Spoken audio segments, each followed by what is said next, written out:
Hello everybody, today we're going to be reacting to Complete History of Silver. I'm Silver, of course, and let's get started. 2006, a year that will live in infamy for the Sonic fanbase, and understandably so. Despite Sonic's other high and low points, none seem to be as immense as the low point that was Sonic 06. However, it also introduced a very interesting character to the Sonic universe, Silver the Hedgehog. See, Sonic Team decided that they wanted a large, physics-based game that would have a variety of routes to reach an ending. This led to a creation of a character that could telekinetically manipulate the environment, Silver the Hedgehog. Design-wise, they had no idea what to do, but they knew he should play unlike any other Sonic character, which led to the psychic powers, being coupled with his origins from the future. The future aspect could also be attributed to Silver's inspiration, or at the very least, someone he's often compared to, Future Trunks from Dragon Ball Z. But if Silver was Trunks, who could Vegeta and Bulma be? Anyways, in total, over 50 concepts were made for Silver's design, as every aspect of him became a challenge to determine. For his quills, they at one point were the same as Sonic's, except they were much more voluptuous. They would slick all the way back, or stand up when he activated his psychic powers, and honestly, this design is just max edge. In a good way though, it has less identity, being so similar to Sonic and all, but I like it as a beta design. This slicked back, thick spines idea made them pursue a different direction with Silver actually. Originally, he was even a mink. Sonic Team, however, questioned whether or not a mink would exactly fit in with the rest of the Sonic universe. That's right, Sonic 06, the game acclaimed for its incredible and consistent art style. The game where people saw the reveal trailer and thought it was a new Final Fantasy. That game where 4-foot blue hedgehogs run around real-world Venice with real-world humans just chilling there. Speaking of Venice, that was actually Silver's original name, during his mink days. To call the mink Silver would have actually been impossible. His coloring was actually a real big topic of conflict. At one point, the color orange was considered, but they must have known that orange people would become a controversial subject a decade later, so they decided against it. Political jokes aside, instead, they wanted to highlight the shading system they were using, so they chose a light gray. That's right, Silver is not a white hedgehog, he's light gray. This difference was made to ensure that they could focus on the dynamic texture that would allow the next generation of color shading to be demonstrated. And so, we have a character design. What did he do in his first appearance though? Quite a bit actually. In Sonic 06, Silver is duped by the game's antagonist, Mephiles the Dark. I don't know what kind of animals a Dark is, but I like how much effort they put into that name. Silver going into the past to assassinate the Iblis Trigger before it can cause the end of the world. That Iblis Trigger is allegedly Sonic himself, making Silver a sort of antagonist for the majority of the game. It isn't until he encounters Shadow the Hedgehog that he gets whipped into shape. Quite literally. The two get flung into the distant past, and discover that Mephiles was in fact a fractured piece of Iblis that needed a seal to be unlocked for him to rejoin with Iblis, to ascend to the form of the fire god Solaris. Shadow and Silver set the future's events into motion by sealing Mephiles into the scepter Shadow broke earlier in the game, and Iblis into Princess Elise. The seal will be broken when Elise cries. Thanks to her connection to Sonic, Silver's successful assassination would have led her to tears, making Silver the Iblis Trigger. Talk about dramatic irony. Of course, Sonic gets Phil Coulson by Mephiles. This leads to Solaris being awakened, and Silver transforms into Super Silver to help Sonic and Shadow defeat the Flame God. It's so Dragon Ball Z. For all the grief Sonic 06 gets, I love this. At the end, Elise and Sonic permanently extinguish Solaris, meaning none of the game happened, and Silver has no reason to ever come back or even exist in canon. Of course, he did come back, quite a bit, which I'm glad for because honestly, he's my favorite Sonic character. He came back right away in Sonic Rivals, a racing game for the PlayStation Portable. In this game, Silver is duped by Eggman to kill Sonic to save the future. Guys, both of these came out in 2006, months apart. Did we really? Did we do the same thing? Come on! And Shadow is the one that shows him the light? Maybe Shadow is supposed to be Silver's Vegeta. But then who's Bulma? Anyways, he shows back up in Sonic Rivals 2, where he's trying to collect Chao to save the future. Again. This is a weird framing device, as some characters find this idea outlandish, and then they're fighting over who's right. But like, he's fighting the other heroes? After that, Silver was relegated to side content for half a decade. he appears as a minor or unlockable extra character in Sonic Riders Zero Gravity, which I made, Sonic and the Black Knight, which I didn't main, and Sonic Colors, well, the DS version. It wasn't until Sonic Generations where Silver popped up in an arguably major role, where he was given a boss fight against Sonic, claiming to know that you aren't the real Sonic. Pretty interesting. Anyways, Silver fights modern Sonic in Crisis City, a place Sonic never encounters him, curiously. Although I suppose his broken boss fight in 06 couldn't work. And seriously, it's broken. Oh my god, stop flinging me into the sky! Oh my god! Actually, there's a really cool glitch where he'll just send you out of bounds and you go like into space. I don't know why they programmed that in there, but I'm not complaining. And then Silver goes missing again for the Lost World and Boom Era.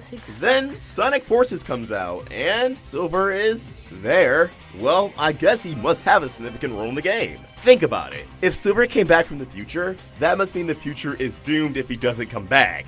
Except, no, none of this happens. He just loses to Infinite. But look at that! How Dragon Ball is this? Just in the sense that they have energy surrounding them and they're flying. But that's so... Do you want to go for a quick ride? Really cool. Alright, here's the part where we reveal this video is just propaganda to convince you all to demand Sega to make a Dragon Ball Z inspired Silver game. That's it. Tweet to them. Anyways, that's it. That's all he does. To be fair, in the cutscene of the final battle in Forces, he hosts the villainous clones for Vector to kill. Shadow just stood around bumping into people. So, go Team Silver! So far, that's it for Silver in the Sonic the Hedgehog games. But if you think that's all he's been in, well, do I have a surprise in store for you. Unfortunately, Silver the Hedgehog never ended up in any cartoons, thanks to timing. Sonic X ended right before Sonic 06. Sonic Boom never had Silver in the canon. However, the Archie comics had plenty of time for Silver. Before we get into that though, let's see what he's more recently done in the IDW comics. The IDW series takes place immediately after Sonic Forces, at least a tweaked version. See, the original character you create actually wasn't a member of the Resistance in the IDW timeline. In this iteration, they were a secret soldier fighting Eggman on their own. In fact, no one was even sure she was real. Silver found himself rescued by the Guardian Angel, and became a huge fan of hers. After the war, Silver finds his time is desolate. No living creatures outside of some water and mechanical plants. Clearly, something was wrong.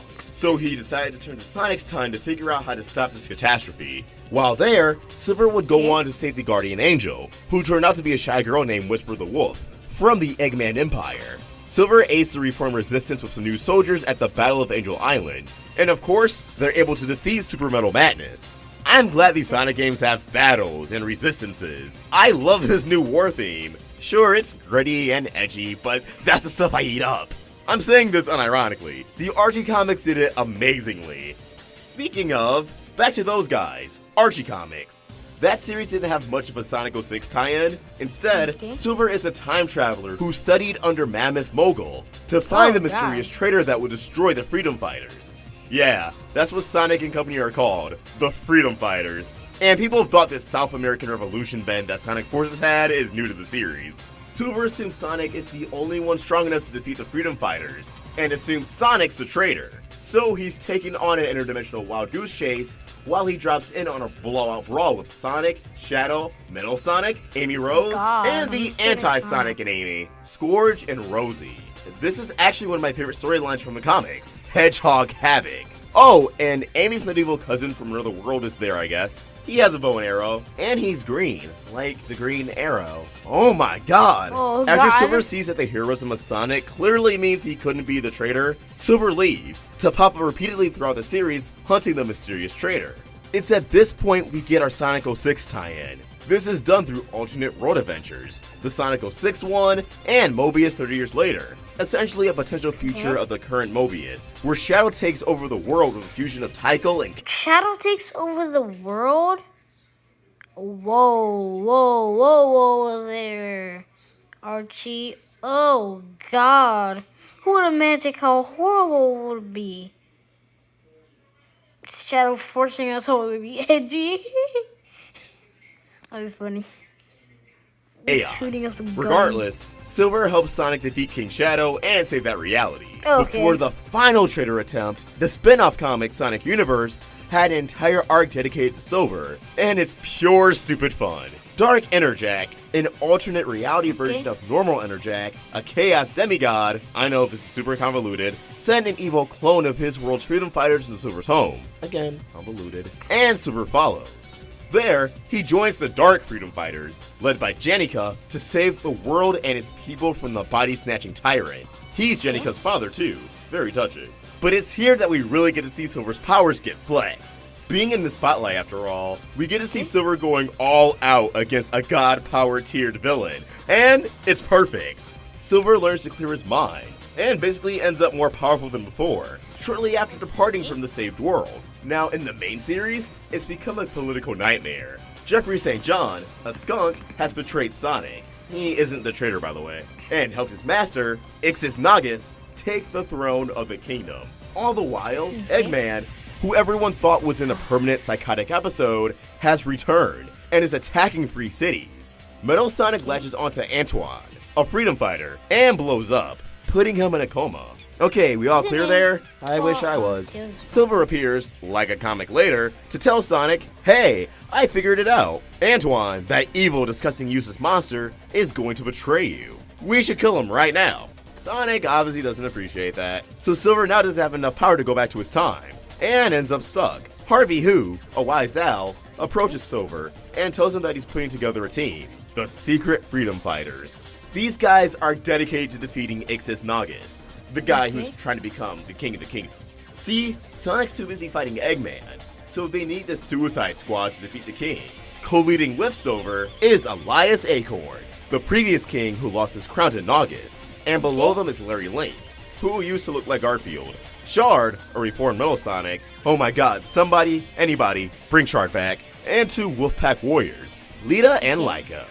It wasn't too long before they had to join Sonic against a new Death Egg to save Princess Sally, and Sonic was not too happy to see them. It's kinda crazy how Sonic and Silver were never really friends, or close in the Archie canon. They made up pretty immediately in the games, but there were misunderstandings here and there. The misunderstandings were resolved in this, but they never got along. Unfortunately, that's where the Archie comics rebooted, and that was it. Silver never really had a place in any canon after that. The Secret Freedom Fighters were gone. They couldn't fit him into the Soft Sonic Elite adaptation, and the run was canceled shortly after the reboot. Silver's a good kid. Gullible, quick to jump to conclusions, and severely underused. Is this a symptom of the universally hated Sonic 06? Sonic Forces has been the last game since Rivals he had a major role in, and in that he just smiles and loses to Infinite. The comics, meanwhile, have been doing their best. Ian Flynn, the writer, clearly likes the character enough, and hey, a Suicide Squad team co-led by Silver with a Metal Sonic? That's incredible! Here's hoping we see more of Silver in the future, and if not, at least he's had well, his run was good compared to other characters introduced in Sonic 06. And there you have it, the complete history of Silver the Hedgehog. What do you guys think? Let us know your thoughts in the comments below, or tweet your thoughts at RoundtableVids. And you can find me at AushaThoughts. We're also on Instagram. If you enjoyed this video, please sort of like and subscribe to Roundtable Gaming for more Sonic content. Thank you for watching, and I hope you have an awesome day. AushaThoughts, out! Well, honestly, that was a very interesting performance. Not performance, but that was very interesting. The Secret Freedom Fighters, that was pretty good. Yeah, so I want to say, and see you guys later. Bye.